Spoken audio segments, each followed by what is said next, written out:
¿Listo? Bueno, ese carbono, ¿qué decíamos de ese carbono central? Es quiral, exactamente. ¿Y qué quiere decir que sea quiral? Que tiene 4 grupos funcionales. Diferentes. 4 grupos funcionales. ¿Y a partir de eso qué se puede obtener? Un isómero óptico. Exactamente, isómeros ópticos. Bueno, ahora sí se ganó el punto. Entonces, tengan en cuenta, el hecho de que esto sea un carbono quiral permite obtener lo que son los isómeros ópticos, ¿sí? Hay 2 tipos de isómeros ópticos para carbonos quirales, los que le aparece una letra L y los que aparecen una letra B. La L hace referencia a levorotatorio, que dice, levorotatorio es para aquellos compuestos que desvían la luz hacia la izquierda. Y la D hace referencia a dextro rebotatorio, exactamente, que gira la luz hacia la derecha, ¿sí? Dextro y levo rotatorio. Levo rotatorio, que gira la luz hacia la izquierda, y dextro a la derecha, ¿sí? Listo, eso para compuestos quirales. Entonces, siempre que vean un compuesto que tenga una L o una D, obviamente son isómeros ópticos, ¿sí? Con un átomo de carbono quiral.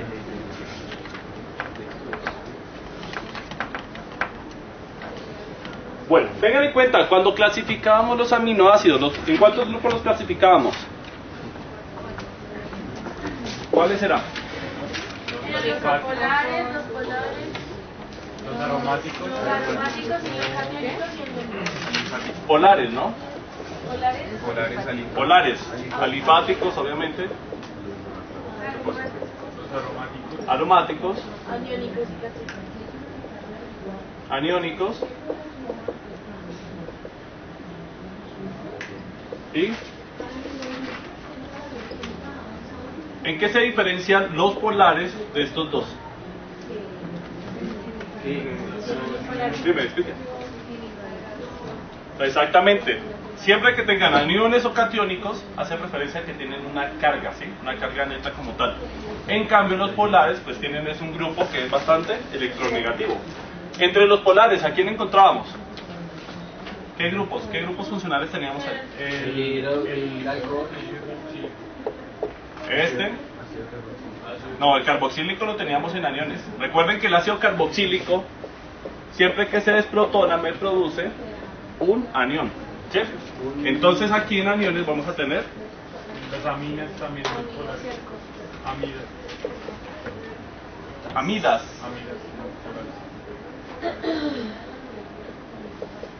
Amidas, ¿qué más? Tioéter. Ese estaba en los apolares. En alifáticos, exactamente. ¿Cuáles más? Bueno, en catiónicos, ¿cuáles teníamos? ¿Qué grupo funcional aparece acá? Las aminas, exactamente, ¿sí? Recuerden que las aminas vienen de amoníaco, y obviamente el amoníaco se puede protonar en NH4 y va a quedar cargado positivamente, ¿sí? Obviamente esto es un catión. Los ácidos carboxílicos, pues como quedan cargados negativamente, entonces va a estar en los aniónicos. Los polares, los que tengan hidroxilos, también los que tenían el grupo tiol, y las amidas, ¿sí? Como tal, estos entonces, los polares no se van a cargar, no van a sufrir de cargas. Bueno, eso obviamente para clasificarlo. Los aromáticos tampoco obviamente tienen cargas, ¿sí? Pero entre un aromático y un alifático, ¿quién va a ser más polar? Los aromáticos, ¿sí?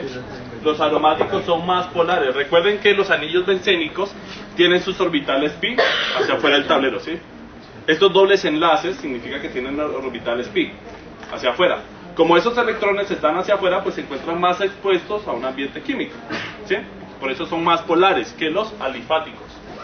Bueno, pero obviamente, miren, tengan en cuenta aquí en estos aromáticos, este hidroxilo, entre este compuesto y este compuesto, ¿quién va a ser más polar? Exactamente, la tirosina, porque obviamente el OH pues le aumenta la polaridad, ¿sí? Bueno, continuamos. Bueno, ¿para qué son importantes los aminoácidos? ¿Para qué creen que sirvan? Exacto, ¿los consumimos en los alimentos? Sí, algunos. Pues no, Las proteínas. Exactamente, nosotros consumimos son las proteínas, ¿no? Obviamente, cuando el cuerpo metaboliza una proteína, ¿qué hace? La va fragmentando, exactamente. Al fragmentarlos, pues, ¿qué va liberando? Los aminoácidos, exactamente. Si consumimos los aminoácidos, ¿significa que el cuerpo los sintetiza? No todos, exactamente, no. O sea, si consumimos un alimento realmente para obtener un aminoácido es porque obviamente el cuerpo no lo sintetiza. Pero realmente hay el cuerpo de los 20 aminoácidos, 20 o 21 aminoácidos que el cuerpo necesita para sintetizar todas las proteínas, hay 8 aminoácidos que el cuerpo no sintetiza y esos los llama esenciales. Realmente entonces necesitamos consumirlos de los alimentos. Básicamente siempre todos esos aminoácidos los encontramos en la carne de res. ¿Sí? Los otros elementos, los otros aminoácidos, los otros 13 aminoácidos, realmente el cuerpo los sintetiza. ¿Sí? Listo.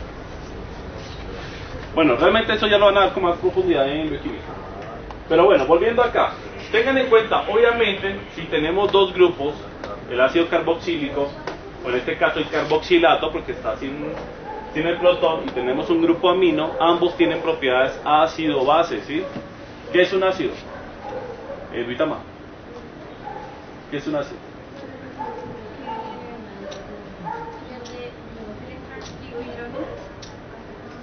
En este caso, pierde, libera hidrógeno, ¿sí? O que tiene un par electrónico para aceptar hidrógeno, ¿sí? Perdón, no, eso es una base. Dona pares electrónicos, exactamente. Entonces, tengan en cuenta, este carboxilo como tal tiene como tal entonces una carga negativa, significa que tiene un par electrónico que va a donar obviamente a un hidrógeno, ¿sí? Cuando se unen, obviamente me forman el ácido carboxílico, ¿sí? Entonces, obviamente los ácidos orgánicos, todos los ácidos orgánicos siempre van a ser ácidos débiles. Significa que la reacción siempre va a ser reversible. Si es reversible, obviamente va a tener asociada una constante de acidez. Listo. Ese para el caso del ácido carboxílico y para el grupo amino lo mismo. Si nosotros tenemos este grupo amino, reacciona con los hidroxilos y me da la formación de agua, ¿sí? Obviamente perdiendo ese protón que tiene inicialmente. Listo. Si estos se encuentran protonados,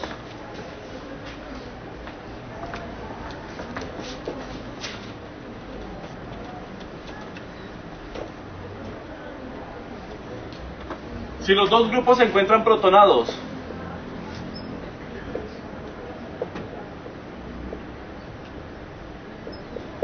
¿qué significará? Que el medio en el que está reaccionando pues, es un medio que el pH es mayor a la constante de acidez del ácido pero menor al de la base. Menor al de la base, ¿sí? Y ¿Y mayor qué, al de en la teoría ácido. entonces qué significa? ¿El pH es ácido o es básico? Es ácido, exactamente. Tengan en cuenta, o sea, para que esto se protone totalmente significa que el pH es ácido, ¿sí?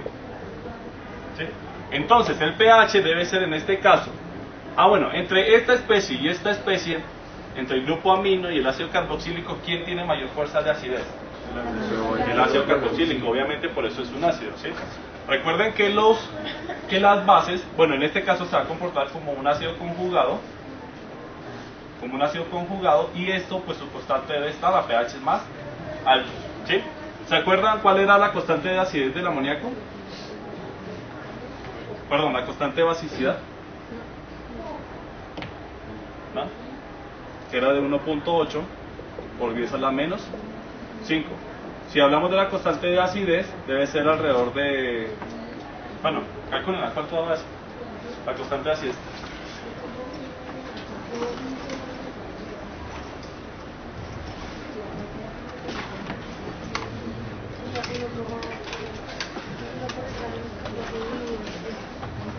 Exactamente.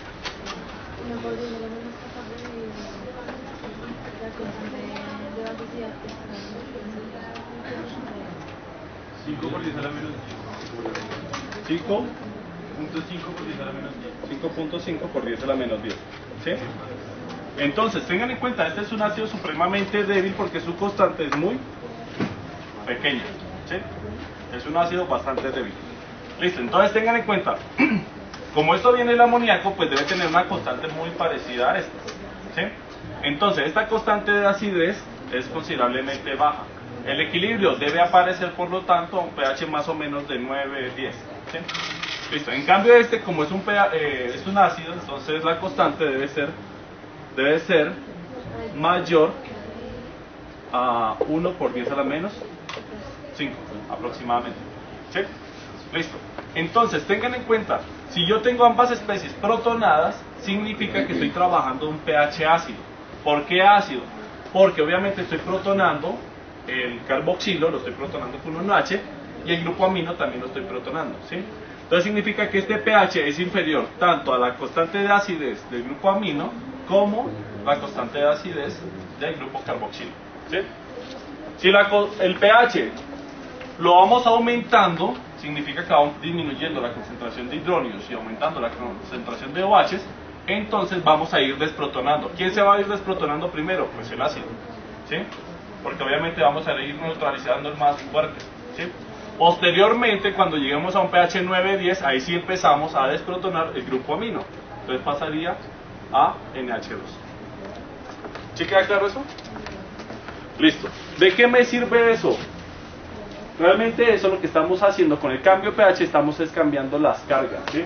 Inicialmente, si tenemos todo esto protonado,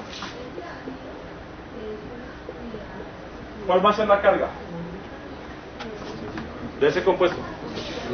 Más 1, ¿no? Va a ser más 1. Si empezamos a neutralizar, o es decir, a quitarle esos hidronios al OH, este va a quedar cargado negativamente. La carga entonces, ¿cuál va a ser? 0, exactamente, va a ser 0. Pero si seguimos neutralizando y le quitamos acá lo otro, entonces la carga va a ser menos 1, exactamente. Entonces, tengan en cuenta, de acuerdo al pH, pues la carga de los aminoácidos va a ir cambiando. ¿De qué me sirve eso? ¿De qué creen que pueda servir eso? ¿De qué me sirve saber que hay aminoácidos con carga y aminoácidos que no tengan carga? Bueno, el poder amortiguador, obviamente, también en la sangre tenemos también proteínas, ¿no? En la sangre hay proteínas, azúcares, vitaminas, y obviamente esas proteínas también van a dar un poder amortiguador a la sangre. Listo, ese es un punto. ¿Qué más? Bueno, igualmente no creo que lo sepan, y básicamente es que en los procesos de separación, los aminoácidos, o sea, ¿será que sirve de algo saber qué enzimas están trabajando en nuestro cuerpo? Sí, obviamente, para explicar cualquier enfermedad, para explicar el funcionamiento correcto de un cuerpo, pues es esencial conocer todas las enzimas que hay en nuestro cuerpo.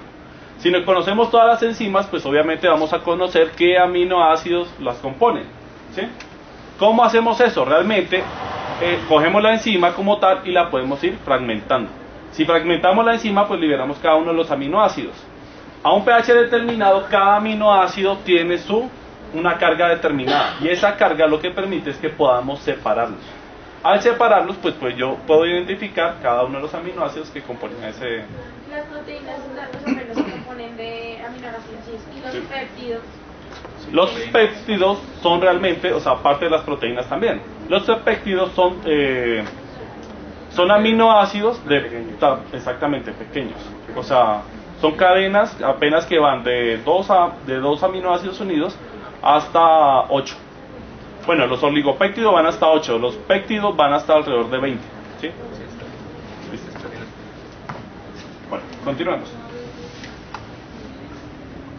Entonces, tengan en cuenta, siempre va a haber un equilibrio. Si tenemos el ácido, pues obviamente va a haber un equilibrio ácido-base.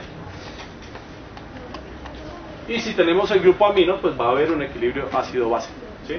Obviamente, esto lo vamos a tener así siempre y cuando partamos de pHs ácidos. Y este también va a estar así cuando partamos pHs ácidos. Bueno, esta parte, les relacioné esta parte sobre todo es con la titulación. La titulación de aminoácidos que van a hacer hoy en el laboratorio, que van a titular los aminoácidos, entonces van a obtener curvas de esta forma, ¿sí? ustedes tienen en este caso la glicina como tal. El grupo R, ¿de qué es? De la glicina. Esta es la glicina, ¿no? ¿Cuál es el grupo R? El H, exactamente, un hidrógeno, ¿sí? Listo. Entonces, ¿ese H tiene propiedades ácido básica? ¿Propiedades ácido base? No, realmente no. Siempre que vean un carbono unido directamente a un hidrógeno, ese hidrógeno como tal no tiene propiedades ácido base, ¿sí? Porque realmente... ¿Cómo? ¿Por qué? Porque obviamente se encuentran compartiendo un par electrónico. Siempre que tengan un OH, eso es diferente. ¿Quién es más electronegativo, el carbono o el oxígeno? El oxígeno, exactamente. Como es más electronegativo el oxígeno que el carbono, tiende a robarle más rápido los electrones al hidrógeno. Entonces, por eso es que el OH siempre sí tiene propiedades ácido-base. El O queda cargado negativamente y el H queda cargado positivamente, ¿sí? Siempre y cuando, pero esto básicamente sea para los ácidos carboxílicos, ¿sí? Listo. Volviendo acá. Entonces, si ustedes tienen la glicina en el laboratorio, van a encontrar una curva de esta forma, ¿sí? Esta curva como tal, entonces, van a encontrar dos puntos que van a estar en la zona buffer, ¿sí? Dos zonas buffer. Cada zona buffer va a hacer relación al equilibrio que puede haber del ácido carboxílico con su base conjugada, para el primero, y el grupo amino con su base conjugada, ¿sí? Obviamente de aquí a acá perdió un protón, ¿sí? Como dijimos que este es más ácido, su constante de acidez pues debe ser más baja, ¿sí? Como este es menos ácido, entonces su constante de acidez debe ser, bueno, el pK debe ser más alto, ¿sí? Por eso el pK aparece acá en 9.6. Listo.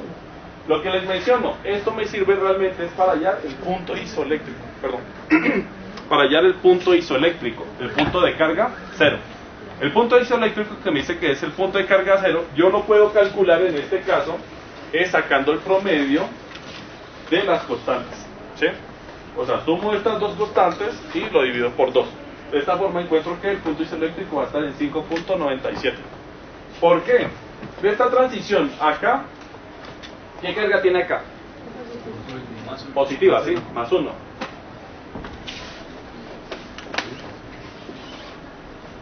No sé cómo.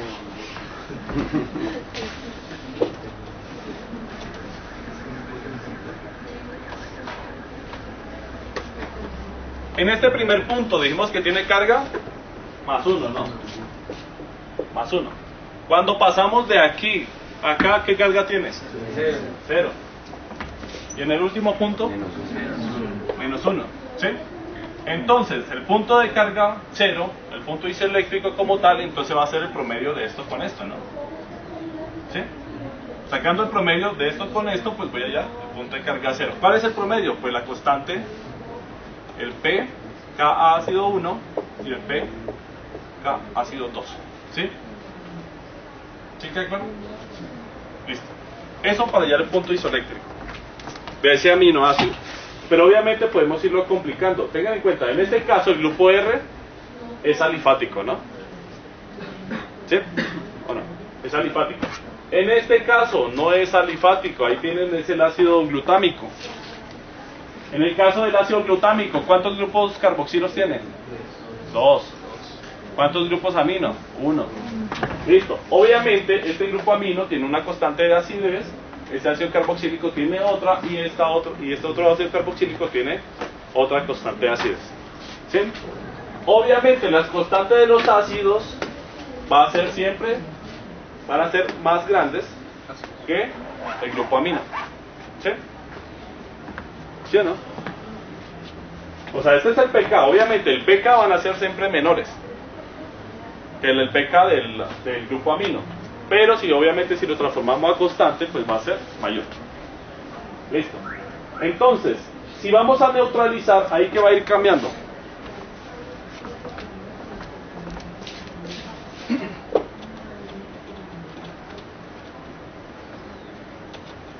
Si tenemos todo esto protonado, ¿cuál va a ser la carga? ¿Cuál? Está todo protonado. Más 1 exactamente, por el grupo amino, ¿no? Tengan en cuenta, NH3 va a estar protonado.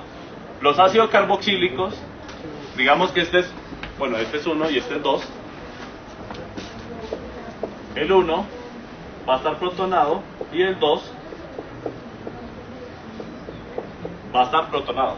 La carga de este pues va a ser 0, la carga de este va a ser 0 y este va a ser más 1, ¿sí? La primera carga va a ser más 1. Si empezamos a desprotonar, ¿cuál se empieza a desprotonar primero ahí? ¿Cuál de los dos ácidos? El más ácido, exactamente. Tengan en cuenta, el más ácido es el que se empieza a desprotonar primero. Bueno, veámoslo esto en un eje de pH. Porque el pK es menor. Exactamente, ¿sí? Entre menor sea el pK significa que es más ácido. Como es más ácido, pues es el más fácil de desprotonar. Uno empieza siempre a desprotonar los más fuertes. ¿Cómo lo empiezo a desprotonar? Pues pasando del pH ácido a pH básico. ¿Agregando qué? OH, una base. Una pregunta, cuando está NH3, pues está protonado 3, ahí está NH2, funciona 0, o sea, todos son No, realmente esto está mal, o sea, esta es la estructura básica, ¿sí? Esa es la estructura básica. Como tal, si yo digo, voy a partir de un pH ácido, entonces si voy a partir de pH 0, como tal, entonces esto se debe encontrar desprotonado, porque obviamente la abundancia de hidrógenos es alta y va a protonarme esta especie, ¿sí? El pK de esta especie es acá. ¿Qué significa el pK? En este punto, pues que voy a tener igual concentración de hidrógenos.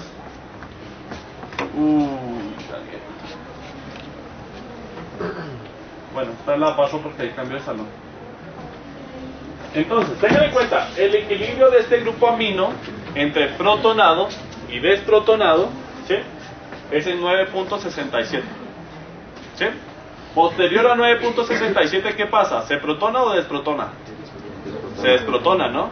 Anterior a esto, se protona. Este 4.25 para este ácido carboxílico, posterior, ¿se desprotona o se protona? Exactamente.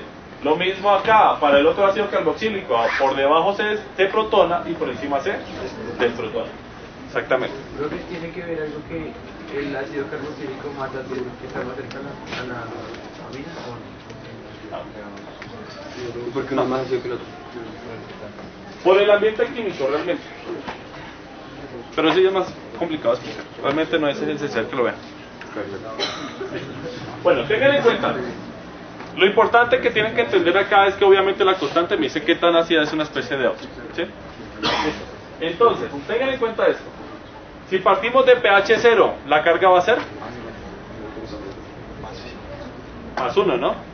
Bueno, carboxilo 1, ácido carboxílico, carboxílico 2 y grupo amino, ¿sí? Entonces, bueno, ahí están los demás. A pH 0 obviamente se va a encontrar protonado, entonces la carga va a ser 0. A pH 0, estos también se va a encontrar protonado y la carga va a ser 0. Pero el grupo amino se va a encontrar es positivo, porque obviamente se va a protonar este NH2. ¿Sí? Listo. Pero bueno, si superamos este 2.19, significa que vamos a desprotonar este y su carga va a ser, bueno, esta la neta va a ser más 1. Este va a ser negativo porque lo estamos desprotonando. Pero ¿será que desprotonamos este? No lo vamos a desprotonar porque estamos por debajo de 4.25. Entonces su carga va a ser 0. Y el grupo amino va a ser más 1. Entonces la carga neta va a ser 0. Digo, 0. Entonces, en este otro caso, si superamos el 4.25, este ya estaba desprotonado, entonces la carga es negativa. Entonces, como estamos pasando el 4.25, vamos a empezar a desprotonar este grupo amino y su carga va a ser también negativa. Y el grupo amino va a seguir siendo positivo. Entonces la densidad de carga, la carga total va a ser menos 1. Y por último, cuando pasamos el 9.67, entonces vamos a tener que este va a ser negativo porque ya está desprotonado, este también ya va a estar desprotonado y este va a ser 0. ¿Sí? Entonces la carga neta va a ser menos 2. Ahí, ¿dónde va a estar el punto isoeléctrico? ¿Dónde? En este es la mitad, obviamente, ¿no? Va a estar el punto isoeléctrico. Entonces, ¿qué tengo que promediar? ¿Qué constantes? Exacto, la de 2.19 con 4.25. Promediando esas dos encuentro el punto isoeléctrico. ¿Sí? Punto de carga 0. Lo que les digo, esto es esencial, realmente es para separar aminoácidos. Todos los aminoácidos realmente tienen diferentes puntos de carga cero, ¿sí? Hay una técnica en bioquímica que se llama electroforesis. La electroforesis es para separar proteínas. Y las proteínas, obviamente, como están compuestas de aminoácidos, van a tener también un punto isoeléctrico, ¿sí? Pero qué pena porque fueron las dos constantes son los primeros. Con esta y con esta, porque el cero está acá. Ah, ok. La carga cero va a estar entre en este punto medio, ¿sí? Bueno, el glutamato en este caso, como van a partir de un pH ácido, entonces van a observar, esta es la curva de titulación del glutamato como tal. Se observa el punto isoeléctrico de esta zona.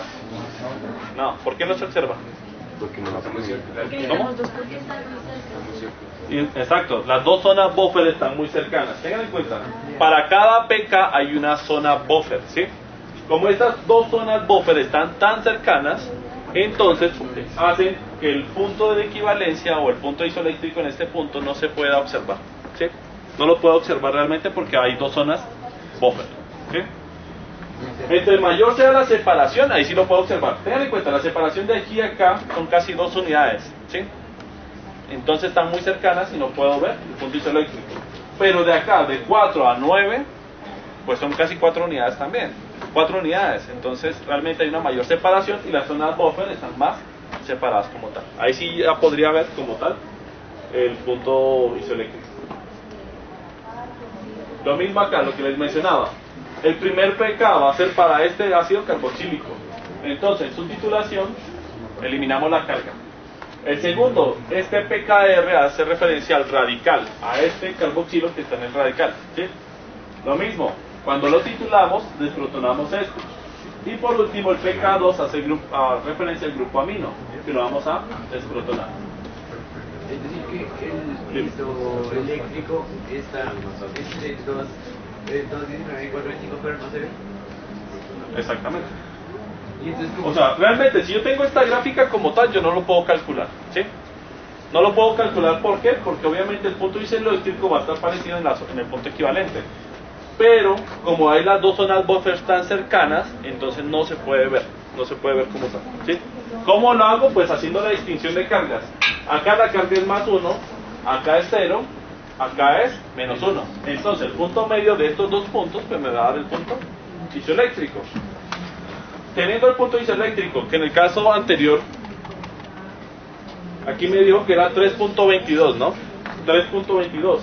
Entonces, acá en 3.22 va a estar el punto isoeléctrico. ¿Sí? La histidina. En este sí se puede ver, el punto isoeléctrico debe estar en este punto más o menos en la mitad. Pero bueno, no, o sea, ahí no está el punto isoeléctrico, realmente. Ahí es donde va a estar el punto isoeléctrico. ¿En el primer punto o en el segundo? O sea, va a estar entre esta constante y esta constante o entre esta y esta. ¿Seguro? La histidina, ¿qué tipo de aminoácido es? ¿Los apuntaron? ¿Qué tipo de aminoácido es la histidina? Catiónico, ¿sí? Si es catiónico, ¿cuántos grupos aminos tiene? 2 exactamente, ¿sí? Entonces, tengan en cuenta, mira, aquí tienen un grupo amino, aquí tienen otro grupo amino y tienen un ácido carboxílico. Entonces, si parto de pH ácido, ¿cómo? Bueno, ya vamos a ver. Si tengo dos cargas positivas, entonces la carga neta va a ser más 2 exactamente, ¿sí? Obviamente aquí eliminamos este otro ácido carboxílico y dejamos el grupo amino, ¿sí? Obviamente la carga inicial va a ser más 2, ¿sí? La primera transición. ¿De quién va a ser la primera transición?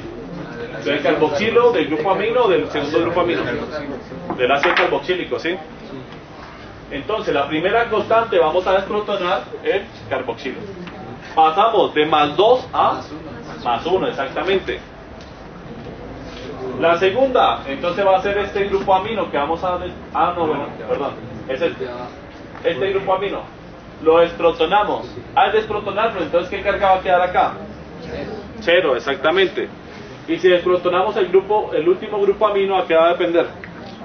Va a ser más 1, menos 1, ¿no? Entonces estamos variando de menos 2, más 1, 0 y menos 1. El punto eléctrico, ¿dónde va a estar entonces? Entre este y este. Y entre este y este, pues va a ser la constante, esta constante y esta otra constante. ¿Sí? ¿Sí o no?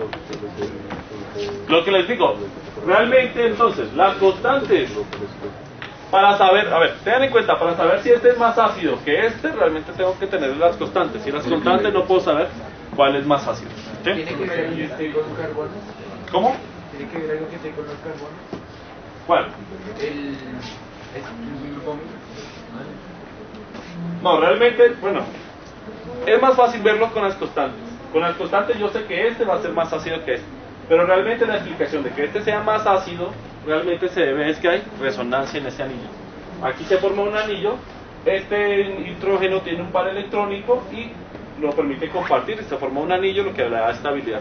Pero realmente lo que les digo, la interpretación ahí es mejor basarla en la constante de acidez. ¿Sí? Sí, obviamente, tengan en cuenta, miren, entre este grupo amino y este grupo amino, pues está cambiando el ambiente químico. Este amino está relacionado con 2 carbonos, en cambio este con uno nomás. Cambia el ambiente químico. Si cambia el ambiente químico, van a cambiar las propiedades ácido-base. Pero ¿qué tanto cambia? Pues realmente para saber exactamente qué tanto cambia, pues tengo que tener la constante de acidez. ¿Sí? Listo. Entonces, el punto inicial eléctrico va a estar entre 6 y 9.17. Va a estar entre este punto medio. Ángela, ¿sí? ¿Se queda con uno? Bueno, continuamos. Los péptidos. Entonces, en los péptidos hacen parte de las proteínas. Las proteínas, ¿qué habíamos dicho que eran? Un aminoácido. ¿Sí? ¿Qué más? ¿Qué son qué? ¿Las proteínas son aminoácidos o los aminoácidos hacen parte? Las proteínas se conforman de aminoácidos, pero entonces la proteína que dijimos que era, ¿un qué? Respuesta biológica. Una macromolécula, ¿sí? Recuerden, las proteínas son macromoléculas, moléculas supremamente grandes. Decíamos también que las proteínas son polímeros. ¿Por qué? Porque se componen de varias unidades básicas que se repiten. Exacto. Esas unidades básicas que se van a repetir son esos aminoácidos. Esos 21 aminoácidos, al repetirse dentro de una proteína, pues van a dar la naturaleza de la proteína. Bueno, en el caso de los péptidos son unión de aminoácidos, pero que abarcan de 2 a 20 aminoácidos. ¿Sí? Son tamaños de cadenas de 2 a 20 aminoácidos. Un polipéptido, se diría que un polipéptido realmente ya es una proteína. Entonces, la unión de aminoácidos, ¿entre qué se da? Realmente, si yo tengo un aminoácido, para unirse a otro aminoácido, la unión se da siempre entre el ácido carboxílico de un aminoácido con el grupo amino del otro aminoácido. ¿Sí? Entonces, este carboxilo con el grupo amino, entonces reacciona el OH con el H. ¿Y qué me va a formar? Agua, exactamente, ¿sí? Recuerden que casi en todas las macromoléculas siempre se da la formación de agua, consumo o formación de agua, ¿sí? En este caso, para la formación de un dipéptido, en este caso dipéptido porque son 2 aminoácidos, entonces ¿se tendría la formación de agua o consumo de agua? Producción de agua, ¿no? Formación de agua. Si vamos a romper el dipéptido, entonces tendríamos que tener consumo de agua, ¿sí? Entonces, para la unión de los 2 aminoácidos se produce agua y se tiene la unión. Bueno, cuando tengan un péptido o una proteína, siempre en toda proteína va a haber un nitrógeno terminal y un átomo de carbono terminal, ¿sí? Un nitrógeno terminal y un carbono terminal, siempre que tengan una proteína siempre va a ser de esta forma, N terminal y C terminal, ¿sí? ¿Por qué están amarillos acá? Porque realmente se me muestra lo que esta parte se conoce como enlace peptídico, ¿sí? El enlace peptídico pues es el enlace que me permite la formación de un péptido. Es el enlace entonces que me une 2 aminoácidos, ¿sí? Lo que rompe rompe el cuerpo, entonces las para- Exactamente. Cuando yo consumo proteínas, lo que hace el cuerpo es romper el enlace peptídico. ¿El enlace peptídico cuál es? Pues obviamente el que me une dos aminoácidos. Al romperse ese enlace peptídico, pues voy liberando cada uno de los aminoácidos. ¿Sí? Exactamente, en ese caso el agua se hidroliza. ¿Qué significa? Pues rompo agua para poder romper el péptido. ¿Sí? Listo. Bueno, ahora, tengan en cuenta, ¿será que el punto isoeléctrico se va a ir modificando a medida que vayamos cambiando la cantidad de aminoácidos que agreguemos? Sí, obviamente. Porque obviamente, tengan en cuenta, ¿cuántos grupos funcionales tenemos ahí? Con carga. Dos, ¿no? El grupo amino y el ácido carboxílico. Pero estos R's pueden ser catiónicos o pueden ser aniónicos, ¿sí? Si entre más catiónicos y aniónicos tengamos, pues van a ir cambiando los puntos isoeléctricos de estos péptidos. Entonces tengan en cuenta, los grupos R's cambian la naturaleza de los péptidos, ¿sí? Si ustedes tienen un péptido y tienen un grupo R que es alifático, lo que hace es disminuir la polaridad de la proteína. Bueno, chicos.